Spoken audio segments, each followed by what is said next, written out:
Tuesday, May 12th, and I am your host, Eric Mitchell, and you're on To The Point. Remember, if you're tuning in, make sure you share, like, and subscribe to this.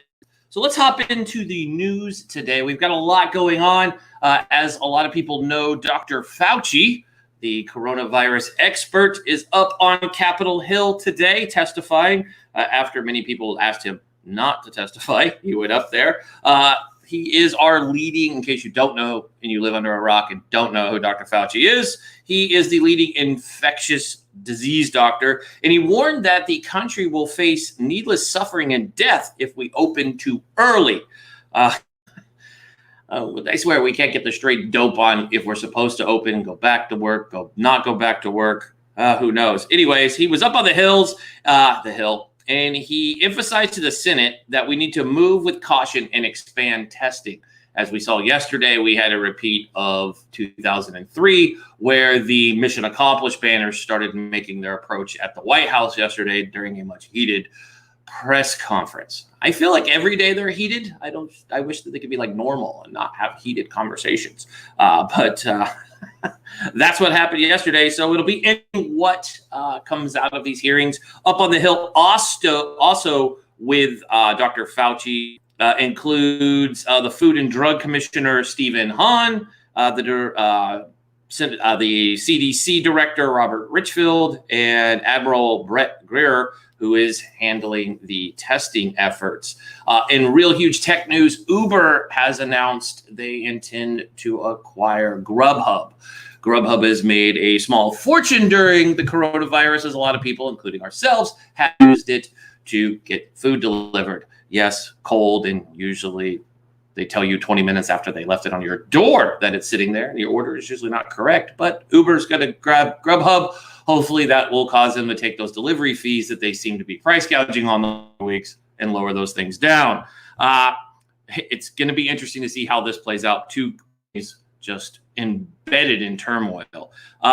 In positive news, Major League Baseball negotiations yesterday, players and the owners approved a plan. And mind you, it's a plan. It's a very loose plan, but they plan to go back starting baseball in July 4th. Like we've been talking about here, all of our sources and a few of our players that we work with are sharing that they plan to go back in early June to have a 2 to 3 week spring training, what they're going spring break 2.0.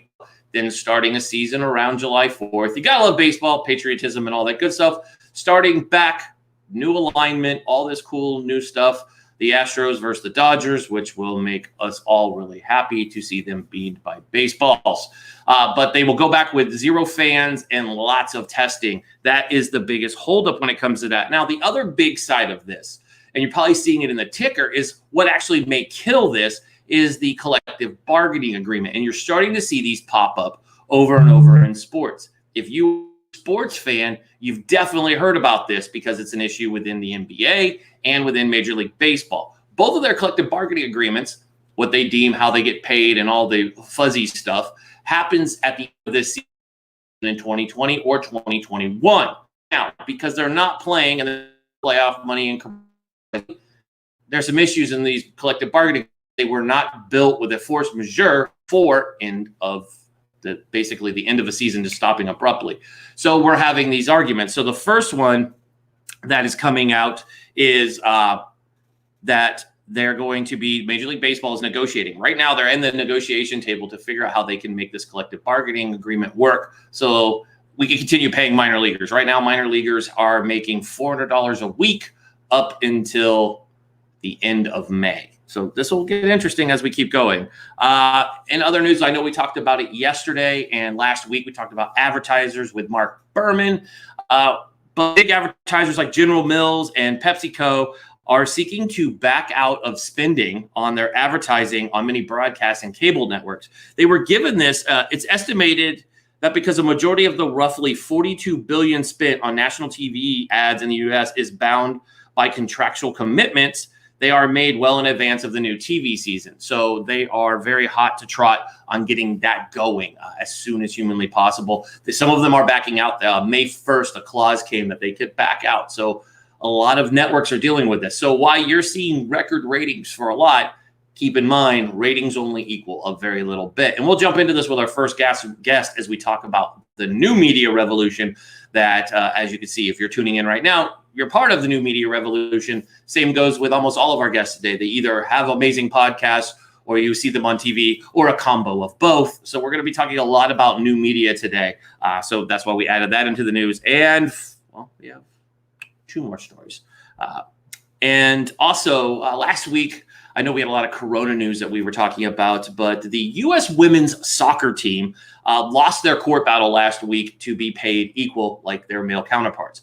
Why this is still an issue is beyond me, but apparently it is. So that being said, the women's national team has asked the judge in its gender discrimination case to enter its final ruling and pay the claim. So they're still pushing it along, and I absolutely agree with this movement by these amazing soccer players. I don't understand why women are not paid the same as these other the male counterparts. It doesn't make sense to me. It's forever a topic that we need to figure out, and we will jump into this. We are working with a few different guests to bring on the deep dive into this topic. Tomorrow, we will have Jeff Attila from the Portland Timbers joining us, and I know he has some feelings on this as the Portland Thorns also play in the same ballpark or pitch as the Portland Timbers. And yes, it's called a pitch, not a field or a ballpark.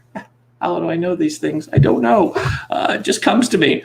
And finally, Broadway. Broadway is closed until Labor Day, the longest closure in history. On the bright side, if you're a big Broadway fan, the Broadway hit that everybody wanted tickets to, oh my goodness, it just completely flew out of my brain. That is hilarious. Lin-Manuel Emanuel's Hamilton, there we go. Hamilton is going to be, the original cast and everything is going to show up on July 3rd on Disney+.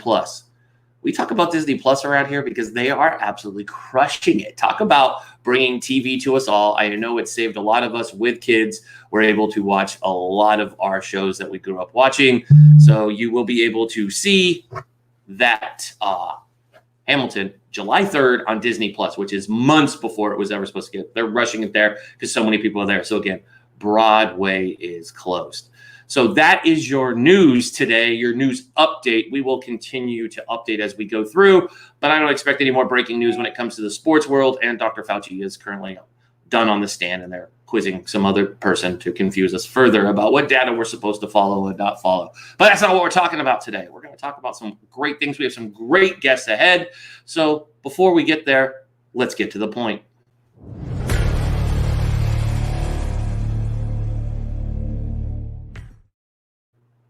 Now, our first guest is Steve Olsher. You probably have heard of him, but if you haven't, that means you're not in podcasting. Steve is a legend. He has a great magazine, The Podcast Mag. If you haven't checked it out, go check it out. Jenna Crutcher is on the front cover this month. You can go sign up online. Steve's going to be joining us, and we're going to talk about new media and what that exactly means. As so many people are starting podcasts, which podcasts are not new. They've been around for years. Most of us have been following the great Joe Rogan. But as you're going to see from a number of our guests today, they are leading the way with some amazing podcasts that are ranging in all topics. So let's welcome our first guest to the show today.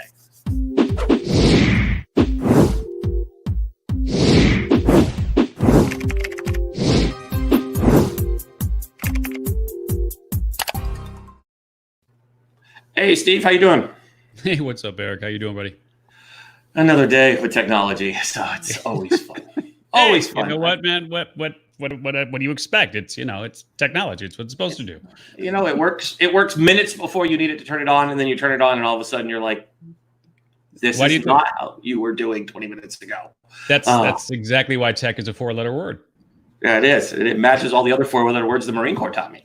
Yeah, exactly. They all start with the letter F. Yay! But it's great to have you on. And before we get started with it, how are you holding up during this wonderful lockdown?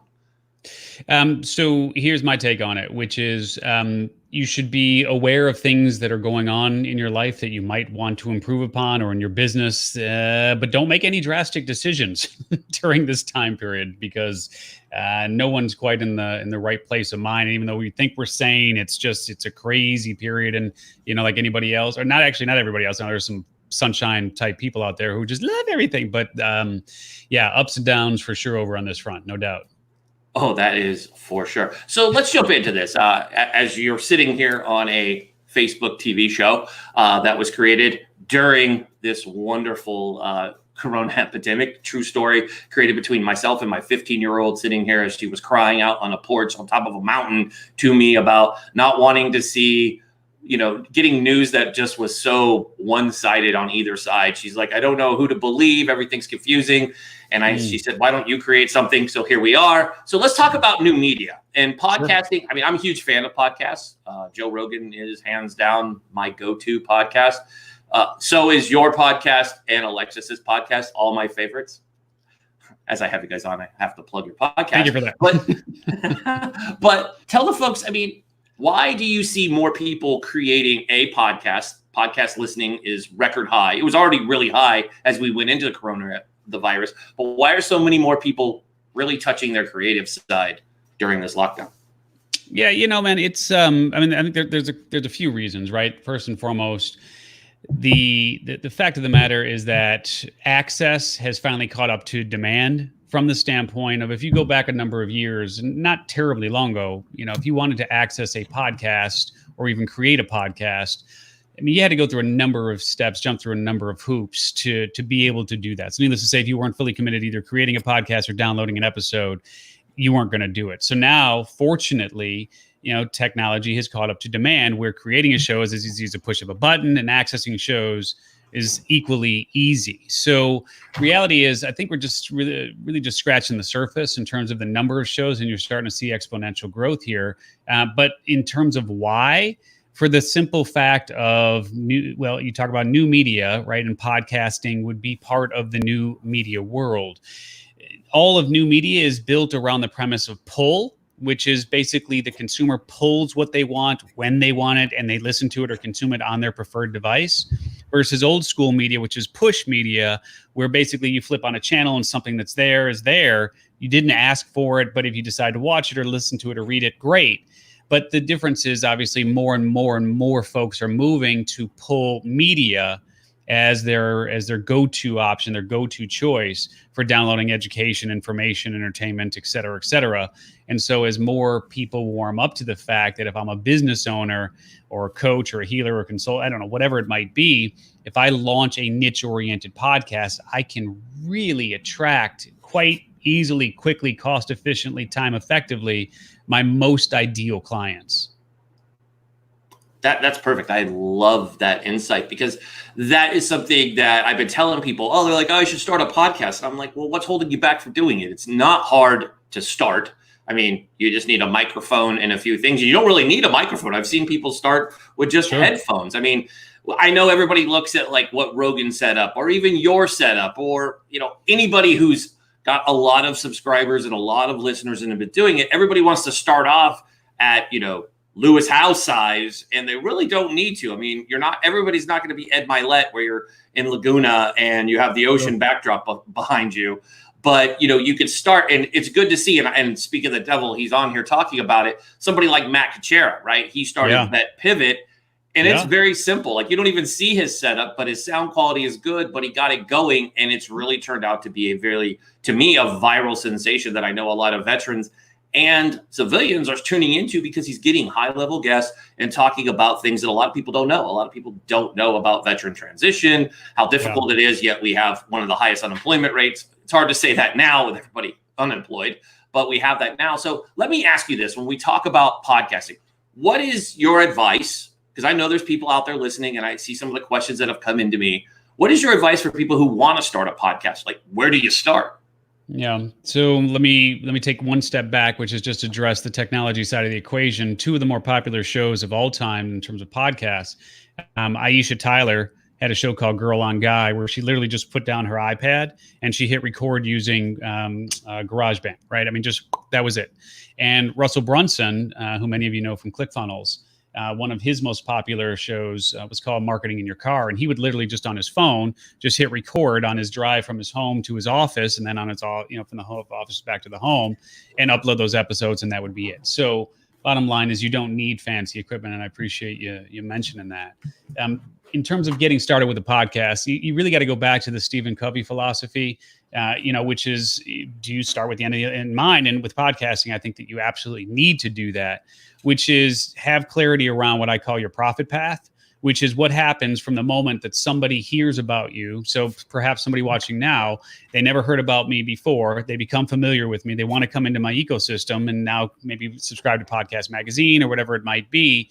That's all well and good, but I need to understand what the last step is on the path, my profit path, the customer journey, if you will, that I want someone to take with me and my company before I launch that first show. Because ultimately you need to understand where you want people to go so that you can put the pieces in place to help get them there. That's perfect. That's sound advice. I mean, so many people just freak out. They're like, I would do it, but it is always laughing because I'm like, what is, like, you can outreach. I mean, and I think we could talk about this because you're one of those approachable guys. Like so many people in the podcasting world, it's easy to reach out to a lot of them and ask, where do I get started? How do I do this? Just like general questions. And you guys ask. I mean, obviously you have a very great magazine out there, the Podcast Mag. So many people are talking about it. I hear about it in conversations. I know we're helping, send you guys some awesome people to go on the front cover, but you've already had some incredible people featured in it. So, I mean, that's the true difference I see in new media compared to old media. You can't reach out, an average Joe can't reach out to the executive producer of Chris Cuomo's show and be like, hey, Melissa, how do I start my own TV show out of my house? You're not going to get an answer, but with podcasting, you could reach out to folks like you. So is that the community? I mean, is it just, and a great point. It certainly opens the doors. I mean, and I will say the Podcast Magazine has opened a lot of doors for us, for sure.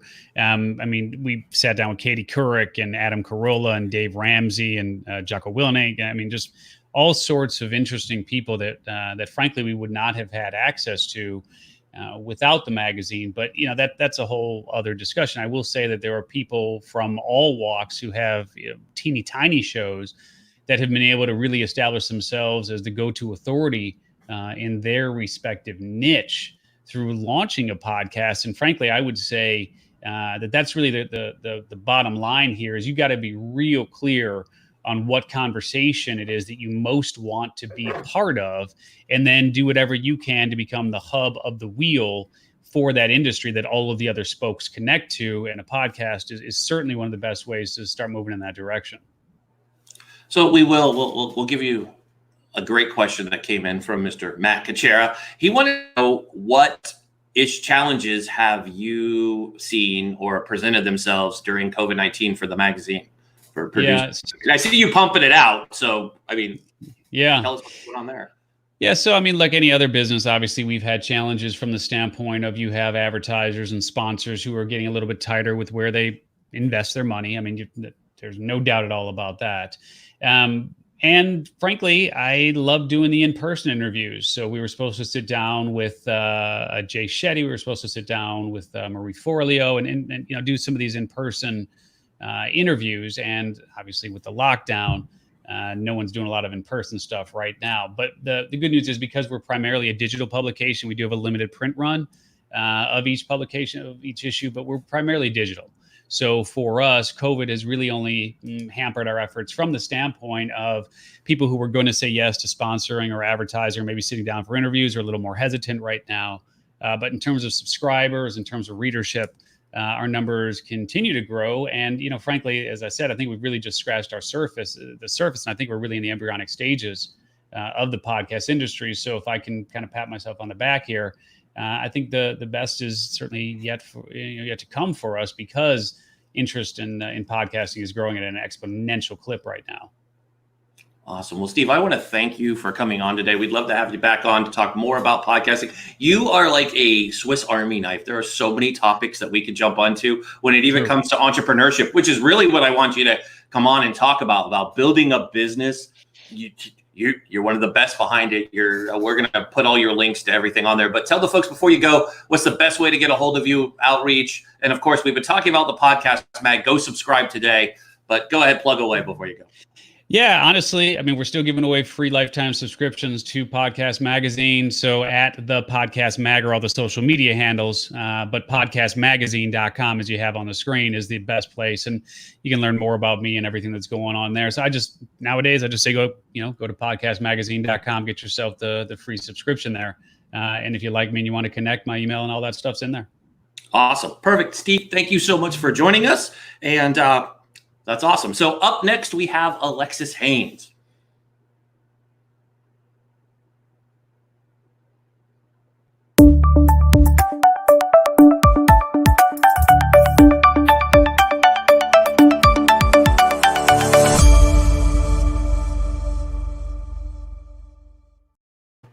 So our next guest is Alexis Haines. Hey there, Alexis. How are you today? Hi.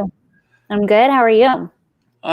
Dealing with children in the house, crying over homework, the typical day that is a Zoom call featuring tears. That's, I think that's every day for all. I know you're a parent also of a few little ones. So we're all living this Corona life, right?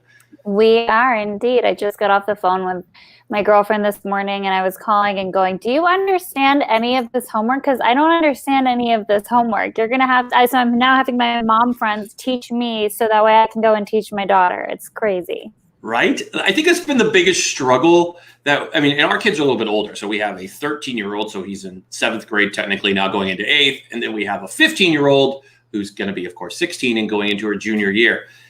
And our 13-year-old, he had a meltdown, and then we looked at his math, and I was in that for 2 minutes, and I was like, I tap out, go to the wife, and then she's on Facebook, asking people, who knows, because this math isn't the math like we had. No, that's the struggle, is that they've got this whole new system to math now, and when it comes to doing this Common Core, I don't understand it. And as a mental health professional, I worry about our kids. I worry about all of the kids who aren't getting educated at all. I worry about the kids whose parents have short fuses, who don't have the time or the energy to sit down with their kids and walk them through this. I worry about the lasting impact on our kids' mental health of being trapped indoors for as long as they have been. If you don't have access to safe space to go and walk around or a backyard, it's definitely a challenging time for them. And I have to remind myself that as a parent that, they're going through it too. It's not just me dealing with the stresses, they are as well. I absolutely love that you just said that it's not just us, right? And I have to remind people, because I've talked to a lot of my friends and they're just like, oh, we told our kid if they couldn't figure it out, just not to do it. And I'm like, but they're going through the same journey as us. We've had a lot of tears in our house. I mean, from the wife, from the teenagers, even me a little bit. This is stressful, and you have to remember everybody's going through it. Even your pets are going through it. So it's interesting that you bring up mental health, because that is the topic of the day. Now, there's people out there, I'm sure they're Googling you, and you're probably not popping up in anybody's Google search. No one knows exactly who you are. You don't have a famous past. You are, when people ask, I'm like, Alexis Haines, how do I best describe you? Let's see. You're the only person I know had a really bad day, or something bad happened that they turned into a freaking movie.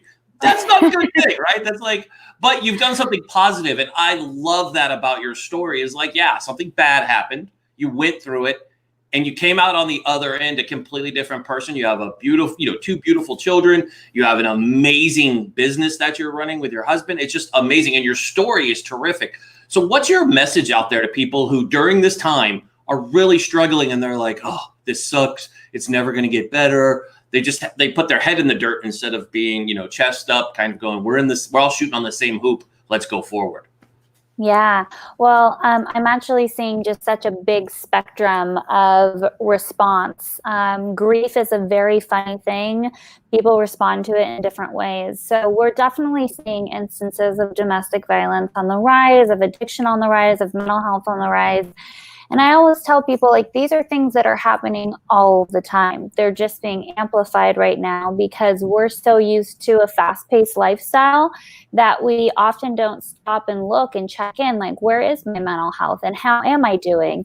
You know, when half of the US population identifies as lonely and anxious, that's a problem. And so this is something that we're dealing with on a regular basis. In March alone, there was over 3,000 people who died from addiction. And so, you know, I think that my advice is that you're so worthy of help and of healing. I was a 19-year-old heroin addict, twice convicted felon who had destroyed her entire life on national television. And that was a decade ago, and it was the best thing that ever happened to me. So if you feel like you're low, just know that there are people who have been through that. I suffered from every single form of trauma and made it out on the other side. There's definitely so many online resources right now.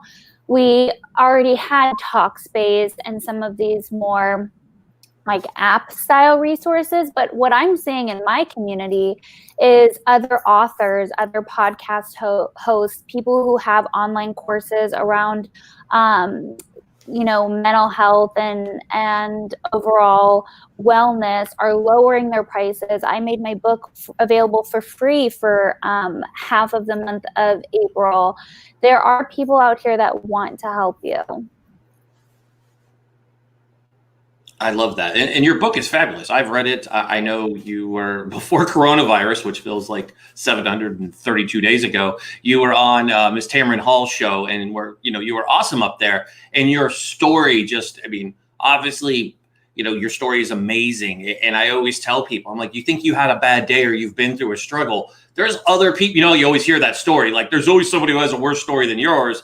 You, like what you said is perfect. It's like, look, people been there. You're not the only person who's been knocked down literally to the dirt. You're on one knee raising back up, but it's all how you perform when you come back up, right? You could sit there and wallow, which I'm sure you probably experienced that, right? You were young, 19 or whatever, you know, 17, 18, 19. Those are such interesting years already, you know, and there's a lot of teenagers going through that right now, right? They can't be around their friends. They're stuck on social media.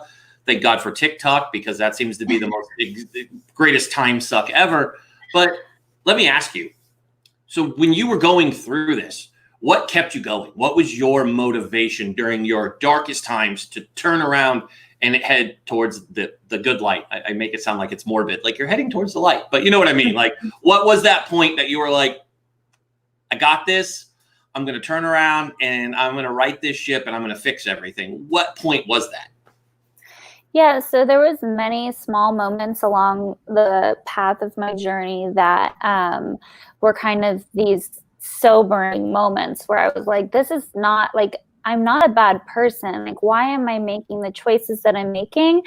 And, you know, so for me, I was kind of forced into sobriety. And then once I entered into treatment in lieu of 6 years of prison time, I held on to the sober community for dear life. And so I think that, you know, when we really talk about trauma and about grief and about all of these other things that we're dealing with right now, PTSD and domestic violence and mental health issues in general, community is the thing that can get you through. Feeling like you have people that you can talk to and share your experience with in a judgment-free zone really helped me get through a lot of my deepest, darkest challenges. Right now, we're seeing very weird stuff. I mean, community, just like everything, community can be good or bad. They can be toxic or positive. I'm seeing this huge uptick in like conspiracy theory, crazy, like all of my friends are all of a sudden turning into conspiracy theorists, and it's breaking my heart watching this. And it just goes to show you that when we don't have the emotional and I hate to say intelligence, that is the proper word, but it doesn't sound really well.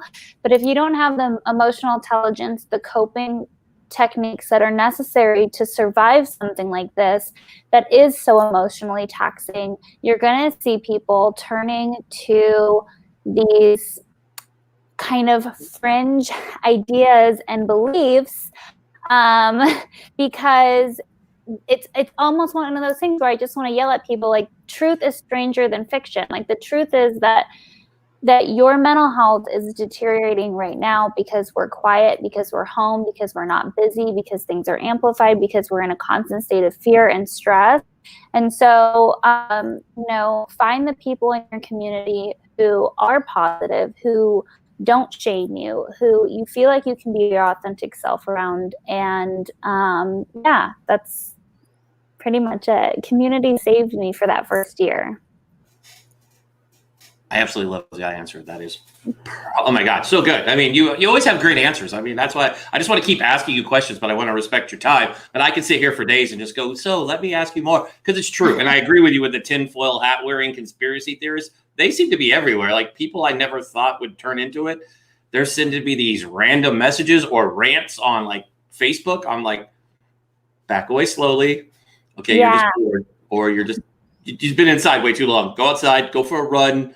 Do something. I mean, I'm thankful for things like Peloton because I can hop on there and just disappear into my Peloton bike. But I do want to thank you for coming on, Alexis. Thank you so much for being our guest today. And we've been sharing where people can get your book, and to find out more information. Before you go, tell everybody, just so they hear it from you, anything you want to share with anybody, or plug anybody who needs to find more information. So I have many businesses. I own a drug and alcohol treatment center, Aloe House Recovery Centers. We treat mental health and addiction. Recovering from Reality is where you can find my book and my amazing podcast, and also my online course, the Life Reset course. And if you want to follow me personally on social media, you can at It's Alexis Haines on every platform, or you can follow along with us at Recovering from Reality. Awesome. I want to thank you for joining us today, Alexis. We'll see you very soon. Have yourself a great week.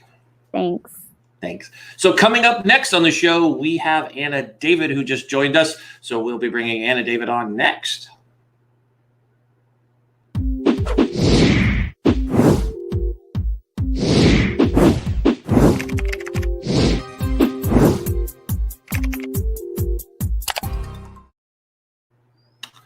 And I'm faster than our guest today. Woohoo! That was great. I mean, talk about a great segment there. Alexis always knocks it out of the ballpark. Go check out her interviews wherever she is. She has amazing insight into recovery. So whenever you think you're having a bad day, trust me, she can one up your bad days any day of the week. And she's just a positive role model and setting yourself right. And you can sit there and see exactly how to set it right. I love her book.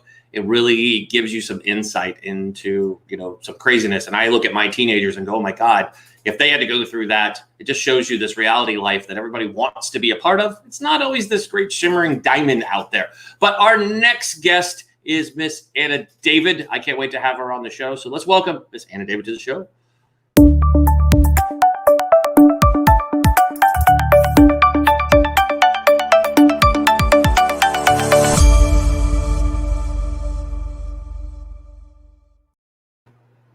Anna, how are you doing today? I'm good. I'm up so close. Sorry, I'm moving back. I was like, wow, we're going to be really close to the camera today. Is that what we're doing? We're going to do the close in. Hold on. Let me get back where you are. Hi. Oh, there. I know. You got to get the distance to the camera. It's all.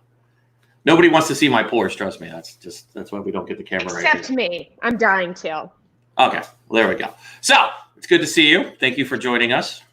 Thank you so much for having me. So you have an amazing bio, and it's fitting we're talking about recovery. As you know, our guest right before you was the wonderful Alexis Haines, who you actually introduced me to, and we were talking about her recovery story. Now, you talk about recovery also. You talk about a series of topics because you've literally been everywhere in the media. You even have a background in journalism, so that would make sense. So let's start off. We're talking about Corona because we're all locked down. And some of us have some freedom, but we're seeing that our freedom isn't so much freedom. We still can't go to restaurants and do the things we want to do, especially those of us on the West Coast. We're still all feeling like we're looking through the bars. But, what are you telling people to keep their mental health right? I asked Alexis the same question. I'm asking everybody who works in this field and talks about it, because you're seeing people breaking records and buying alcohol. And they're saying, drug use is at its all-time high again, which is scary to think we could top the 60s. But here we are again. So what are you telling folks to stay away from? That's not the answer. Yeah, it's a quick way to get out of feeling better, but there's other things that you could do that you don't have to get hooked on that. And I'm sure you could probably give us some great thoughts on that. Well, yeah, I mean, alcohol is a depressant. So in a depressing time, that does seem like the worst idea possible. That being said, I am an addict. I haven't had a drink or a drug. It'll be 20 years in November. So I certainly understand going towards a depressant in order to escape. I will say, while this is going on and the statistics about mental health and addiction are horrible, I am seeing so much recovery. There are online meetings constantly. And I am sponsoring women who are brand new to sobriety, who have gotten sober since the lockdown started, which just blows my mind. So in a way, there is more access to recovery than there ever has been, than there was when we had our freedom, because you don't have to drive to these meetings. You don't have to get a seat. You can just log in. And my recovery in terms of my mental health has just blown up since this started. And, for all that people are putting on weight and all of these things, I know just as many people who are exercising more, who are going on more walks, who are cooking more and losing weight because they're not out at restaurants. And so there are just as many opportunities to flourish as there are to self-destruct. And the opportunities are right there, right on Zoom. That's great. You bring up, I do like the positivity, because for every, and we were talking about this with Alexis, so many people want to focus on the negative, right? And I see so many people, oh, this is horrible, boo-hoo, boo-hoo. And I'm like, no, you go find a way to make yourself positive. And the whole weight gain thing just drives me nuts. It's like, what else are you going to do? I mean, you can only watch so many hours of Netflix. There's only so much seriously, who could sit there? I mean, besides my 13-year-old who can play video games until we pry the controller from his hands or he passes out. But the rest of us, again, I'll bring it up, and I'm not a paid spokesman, but my Peloton and the Peloton app has been a savior from getting on the bike. It's the community. It's the high fives. It's the voice that's going to welcome you. And it's just different people. And it's cool because you're in their living room, right? And that's, to me, it's keeping me from doing dumb things, right? It's actually causing creativity. And I'm trying to tell people, find your creative side. If you want to become a writer, write. If you want to learn how to use Photoshop, do that. Don't get caught up in like, hey, how many bottles of wine can I buy and plow through in a weekend? And people want to lean on that as like a stress relief. So it's good that you bring that up, because I do think there's so many things, not just physical fitness, but you only get in your own way. And I always say discipline over anything else, right? It's like discipline over distraction. You could distract yourself anytime, but you have to be disciplined and know that you want to get through it. I mean, just like you, 20 years clean, that is amazing, right? I mean, that's high five for that. Virtual high-fiving you from virtual high five. I love it. So we'll talk a little bit more about recovery, then I want to hop into what you're doing, because we had this great chat yesterday talking about this new project with what you're doing with books and yes. So we'll tease that, because it's kind of a podcast episode too. But so how can people who maybe think that they're at this level where like, I don't know where I'm at. My mental health is kind of beat down. I don't know, how do I fix this? How do I right the ship? I'm going, and I've had people actually ask me, I'm in this dark place and I can't get out of it every day. And I'm telling them to turn off the news, or, don't just go technology free for a day. Or, I mean, what advice are you giving people who find themselves in this downward spiral? And it's just easier to go to an addiction than it is to like fix it. Yeah, well, depression hates a moving target. So action is, we have this expression in recovery about you can't think yourself into right action, but you can act yourself into right thinking. And it is an effort. I find myself going dark. So you know what I did? I signed up to volunteer at the crisis text line. And it's basically a suicide hotline that happens over text. Didn't do this because I'm an amazing person. Did this because I have a lot of experience with not focusing on myself is what makes me feel better. In this situation, there are, alas, a lot of people doing worse than whatever your situation is. This is a horrible time for some people. So it may sound sort of Pollyanna-ish, making a gratitude list, making an action plan, saying every day at noon, I'm going to walk or whatever it is. But I think also it is not beating yourself up if you don't hold yourself up to some standard. You know, at the beginning of this crisis, Gwyneth Paltrow was widely mocked because she said, you know, this is the time you should be learning a new language or writing a book. And then people said, you know, I don't want this pressure. Sure. But like you said, though, it's the word discipline. And I will tell you that I think it was March 15th, I decided I was going to host daily writing sessions. And I was just going to hop on Zoom at 10 a.m. and anybody who wanted to join me, who had been talking about wanting to do a book, could do it. And I got 30 people. And we just started to do it every day. And actually, that's now turned into a monthly membership group that one of my coaches is hosting. I'm not even hosting it anymore. But in the process, I watched 20, 30 people start their memoirs, things that they had been wanting to write about for years. So I think that it is scheduling, getting the idea, but not beating yourself up if you don't learn a new language during this time. You know, to practice self-care first. I love that you say that. Don't beat yourself up, because I've seen people do that. Like I've seen the post like, oh my God, I didn't work out today.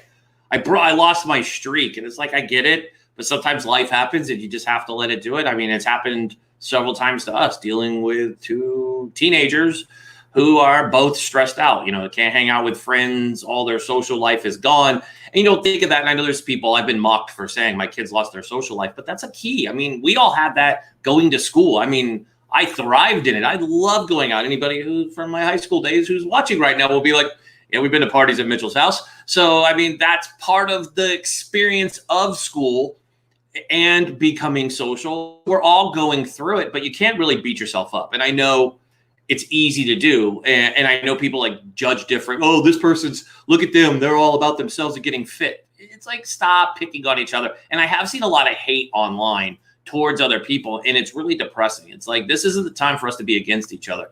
Again, we're all shooting at the same basket. It's all how you form your shot while you're doing it is one of the things I love to say. So let's move on. And before you go, let's talk about this new project that you're working on, taking podcasts and turning them into books.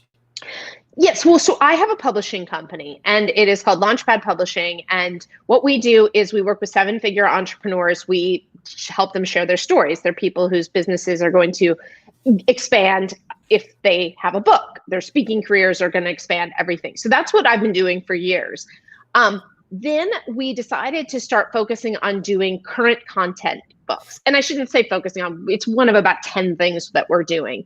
And we are taking pre-existing material and making it into a book. So maybe that's emails, maybe that's social media posts, whatever it is. We've done it for several entrepreneurs. And so then I have this idea, let's do this with podcasts, because there are all these very successful podcast hosts who have so much material, and it could be a book. It could be, you know, because it's wonderful that we're all consuming audio, but it just kind of flits off. What if you take the transcripts of that audio and make it into a book? So that's something that my team is focusing on right now. But I should mention, it's one of many things we do. Like I said, we have a membership group. We have our core business, which is writing and publishing books for entrepreneurs. We have just publishing. We have everything. So that's just one of the many things we're doing. You're a woman of many hats. That is a good thing. And you have quite the bio to go with it. So as we wrap up here, tell folks how they can learn more about all the things you do and how to connect with you, because you are one of those people that I enjoy talking to, because we can always talk about recovery and like I always kiddingly call the softer side of Sears, aging myself and remembering old Sears commercials. But you're one of those positive people that I love talking to, just like Alexis, where it's like, look, there is light at the end of every tunnel. It's just it's the perspective that you look at it. And obviously with your projects, with your publishing company, dealing with books, I know a lot of folks that are out there that are being ultra creative right now and writing. And I see, how do I start? Where do I do this? So tell folks how they can get a hold of you and find out more, especially about publishing books. 'Cause I know a lot of entrepreneurs are interested in that. Sure. Yeah, Anna at Anna David. I see all my emails. And, you know, I should mention, so I'm a New York Times bestselling author of 7 books. So I went from just being an author and a TV personality and all of those things. to publishing and sort of moving behind the scenes. So the reason I do what I do is because I have seen the power. Without a book, I was just a drug addict. Getting sober and writing a book, I was the first person the Today Show called when they needed an expert on that. So it is a game changer, and now is the time to be changing your game. So yeah, I'm on social media at Anna B. David. A Launchpad Pub is the best website for me, and Anna at Anna David. Love it. Perfect. That is great. I just love the way you say that, like 7 times, New York Times bestseller. Just to clarify, one of the books was a New York Times bestseller. People always mess that up, and I kind of let them go with it. And I'm like, no. That's let me go with that. Big difference. It makes me feel cool. I was going to go brag about that. Big difference. Okay, 1. It's still more. It's 1 more than I have, so it's awesome. As always, it's great to chat with you. We need to have you back on. We need to make you like a regular on here because just talking to you it's one of those positive vibes. It's just like Thursday, we had a guy named Rudy Reyes on our show, and his energy just is contagious through a camera. And it just makes you like, okay, I'm going to go charge that hill. Same thing with talking to you, Anna. So I thank you for coming on, and we'll talk to you really soon. Thanks, Eric. I really appreciate it. Thanks. So next up, we have Mr. Matthew Brian Brown. Yep, a man so awesome, he has 3 first names. Rah. So we'll have him coming up next.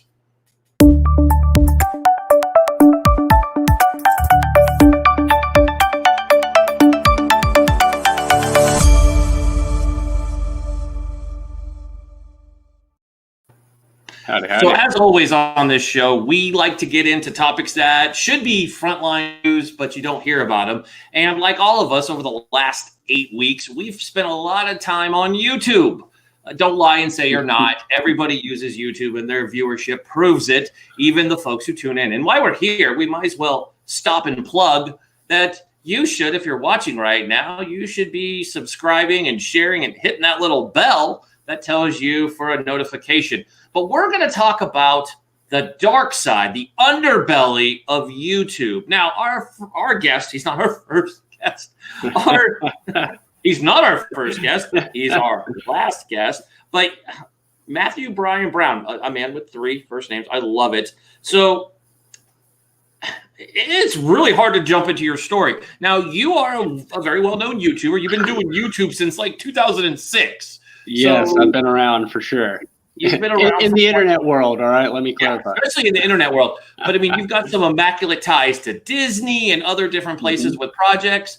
So tell us this nightmare story. Now, you had your YouTube account hacked, and then your Google Drive deleted of all your business stuff or over. Tell us about this nightmare. Oh boy. All right. So let's see. On April 10th, I believe I got everything back, but everything started on March 26th.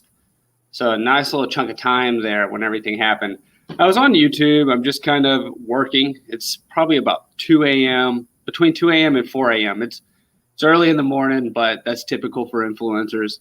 And I'm working, and all of a sudden I get kicked off of everything, and I can't figure out what has happened. Maybe the internet went out. Maybe I clicked something. I just got logged out. Okay, let's see. I log in my recovery email and realize that someone has logged in my recovery email and used that to recover my main email account, which has all my YouTube accounts and everything attached to it. So immediately I had lost access. They removed all of my devices. They completely kicked me out of the account. So I started contacting YouTube and trying to figure out how can I get this thing back. And that's when the struggle truly began. It's mesmerizing. I mean, how does this happen, right?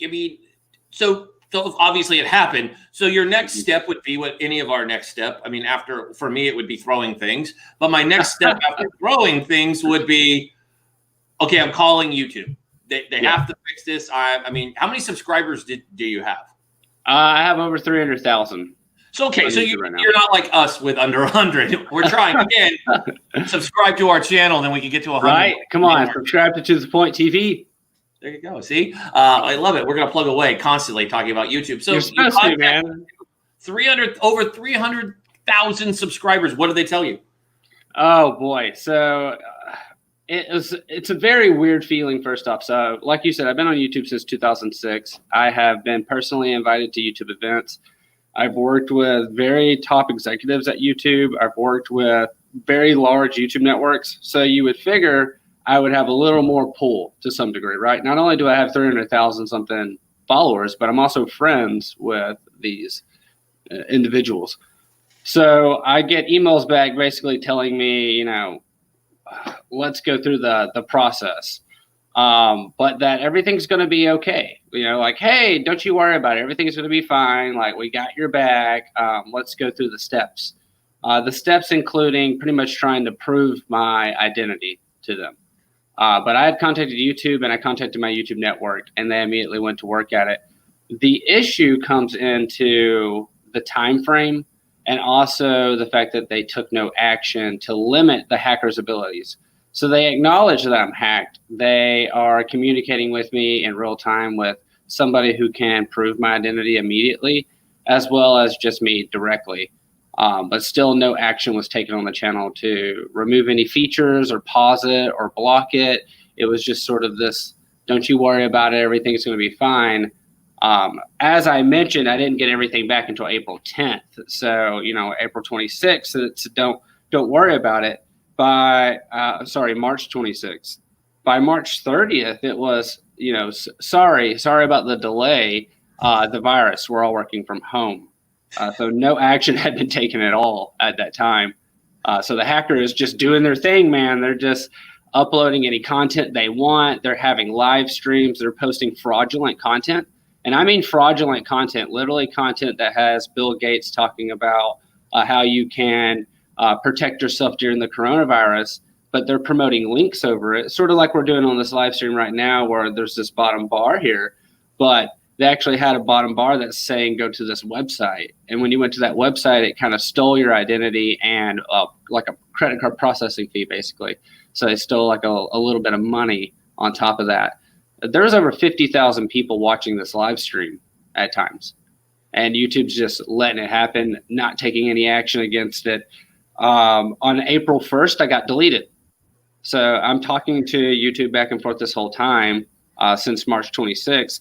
April 1st, they had still done nothing, and my channel got banned and blocked and deleted off of YouTube. But this is a public thing, so everybody sees it. All of my clients see it. All of my friends see it. And again, friends, I'm inside of a, you know, inner circle of YouTubers where we're, you know, I was a top 100 YouTuber for 3 years. So a lot of those people have moved on to run YouTube networks, to still be YouTubers and be in the top 10 YouTubers. So everybody's seeing this thing kind of happen at this time. So it was a kind of like this question of faith, a question of trust. Why is Matthew uploading fraudulent content? Why is Matthew promoting this? And I'm trying to explain, no, I'm hacked. This isn't me, but it's still damaging my image and my brand at this time. It just blows me away. Over 300,000 subscribers. And I understand the game of reach. And I understand even with if you're producing content for YouTube, they're pushing you out. Their algorithm's just designed. We produce content for Roku, Amazon TV. We've done stuff for Sears, HH Gregg. We've worked with AutoZone, all kinds of people. So all these people are seeing it, you know. Yeah. It's just crazy that they would just behave this way. And to the fact that I'm going through your timeline that you sent me, I am blown away that you go from March 26th that you're telling them, and then 3 days later, they're like, hey, we're looking into it. And then the next day, they're like, hey, sorry for the delay. And by the way, companies, stop using coronavirus as your reason why you can't do stuff. Especially it's really lame. It's I'm Google. calling out Camlink. Camlink they're one of the biggest ones. I'm with you. I'm with you. No. Let's rant. Let's get rant. there. Because we got to rant. And then, yes. And then you go through, and then all of a sudden, April 1st, like as an April Fool's joke, they told you your brand doesn't exist. Oh, that's and then you're banned and blocked. I mean, This is like unbelievable. 300,000. It's not showing Al Qaeda videos or titties being just anything bad. Nope. Your content is hacked. It's affecting your reputation. You are clearly been a YouTuber for a long time, and they don't do anything. I mean, the fact that it had to take you all the way till the 10th. Now, even your Google Drive was hacked, right? Everything. So keep in mind, they hacked my Gmail account. That's how they got access to my YouTube account.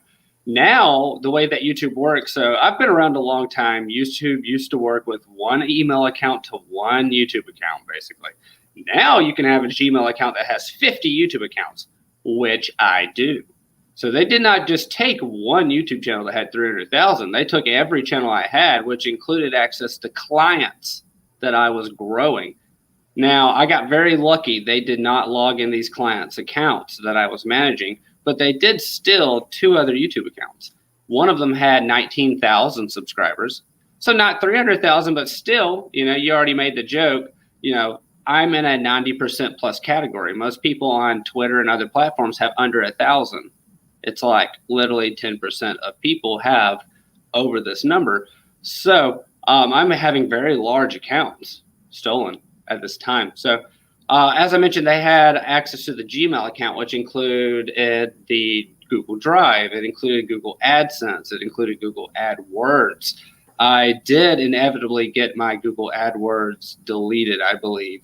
A couple of the AdWords accounts, which I had to make new AdWords accounts inside of the AdWords account. Google, I don't know what you're thinking, but yeah. So it's been a rodeo for sure.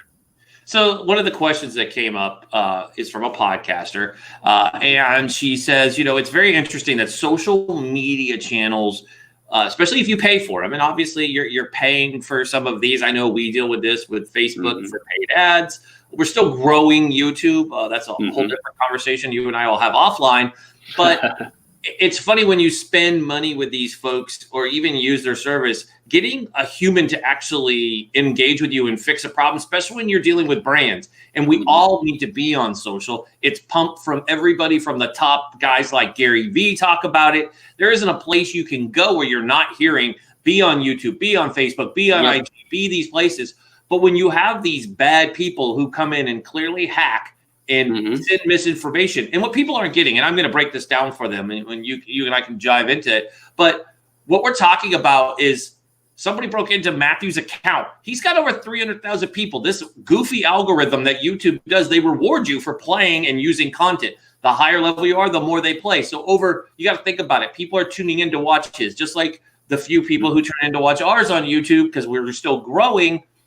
You're going to get 100,000 people to watch a live video. That's a whole lot of people giving misinformation from a hacker. Why do you think social media has been able to get away with this? They want to keep us as customers, yet they want to drive us away.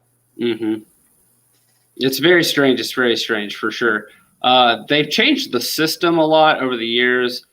So keep in mind, think about it like this. When you go to Instagram, you cannot use links inside of an Instagram post. You have to use links inside of your bio or with the swipe up feature, right? Yeah. So every platform has its own mechanics of how to reach that audience or how to monetize it. So you can have a goal. I have to get this many followers to unlock these abilities, or I have to pay this much to be able to use these kinds of features. So, not only am I a person who does AdSense, I also do AdWords. To explain that, and what that basically means is not only do I run ads on my YouTube channel and make money off of that, but I also build ads and put them on other people's channels. So I pay basically Google to run ads.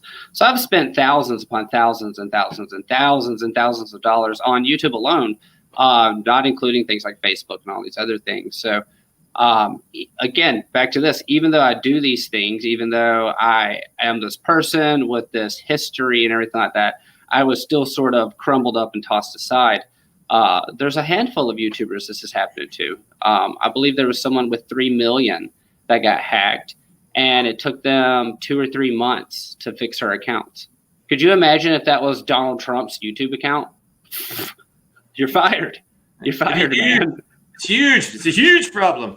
Right? It's huge, but you're 100% correct. So imagine any politician having a YouTube channel. Imagine any major network having a YouTube channel, and it gets hacked, and all of a sudden fraudulent content is on it. And it's being posted and promoted as if it is your own. Let's say Fox, let's say CNN, let's say anybody, right? They have their YouTube channel out there. Boom, it's hacked. All of a sudden, the History Channel is telling you to go sign up for Big Booty Girls and their OnlyFans account. And that's going out to millions of people. And YouTube says, all righty, I'm going to take 2 months to handle this issue. That just blows me away. We're tight Painful. for time here, Matthew. We'd love to have you back. If we could have you back, we want to give you a little bit longer and go long on this. A lot of people have a lot of questions. Awesome. Everybody's, I mean, we have a following that wants to hear more. So if you'd like I'd love to be back. Awesome. So we'll get you back on there. A team, get on that. So I want to thank you for appearing today, Matthew. Before you go, tell folks how they can find out more information about you, subscribe to you after they subscribe to ours, and yes, all that good stuff. Awesome. Well, subscribe to The Point TV right there. All right, done. All right, you can find me on LinkedIn. You can go to LinkedIn and just put in my whole name there, Matthew Brian Brown. That will load me up just fine. You can also find me through my website, youcreate.com or youcreatenetworks.com. It's spelled a little funny, but that's also good conversation. So youkre8.com. We basically just help people grow. We help people grow their influencers. We help them get sponsorships, grow their following. Work with companies. We produce content. We kind of have our hands in a little bit of everything. A man with many hats. It's a theme today. It's a good juggle. Hey, by the way, I do want to bring this up. I loved your show today. I thought it was absolutely wonderful. The people that you had on here were great. And my life was recently touched by this also. My father passed away from alcohol abuse. He ended up getting cirrhosis of the liver, and it caused a rarity where his lungs basically shut down. He was unable to breathe. This happened while my account was hacked. So this is very, very recent that this all happened. But, I do want to say, to those at home, please do take it very serious. My father was a wonderful person, did a lot of great things for people, and his life was taken away by addiction. Wow, that's powerful. Thank you for sharing that with us, Matthew. Thank you for having me. Thank you, my friend. We'll have you back really soon. Thank you so much. Have yourself a great week. You guys have a great one. Bye. Thank you. That's our show for today. On behalf of our team, including myself, our producer, our executive producers, Miss Butch Seltzer and Madison Mitchell, and of course the man pushing all the buttons, making it all happen, producer Chris.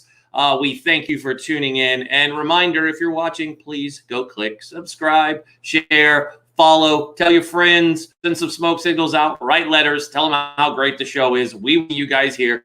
We want to keep bringing you content. And if you think that you want to be a guest on our show, or you would be a good guest, or nominate someone, please message us on our Facebook or put it in the YouTube comments as you're watching this show. We'd love to see who you'd like here. Just keep in mind, every Thursday we have first responders and veterans on. So we want to hear your nominations of who you think should be on the show. Reminder, tomorrow we have my amazing co-host Jordan Gilbert joining us, and we have some great guests for you, including the one and only Jeff Attila is back to talk about sports and all things fun. Catch him tonight on Uninterrupted. He's taking ESPN Uninterrupted's podcast over today to talk about his book. He's actually going to read his book online. So catching fire throughout the world. So we have him coming on and several amazing guests for you tomorrow. So thank you for tuning in today. I'm Eric Mitchell. Be safe, be smart, be strong. God bless America.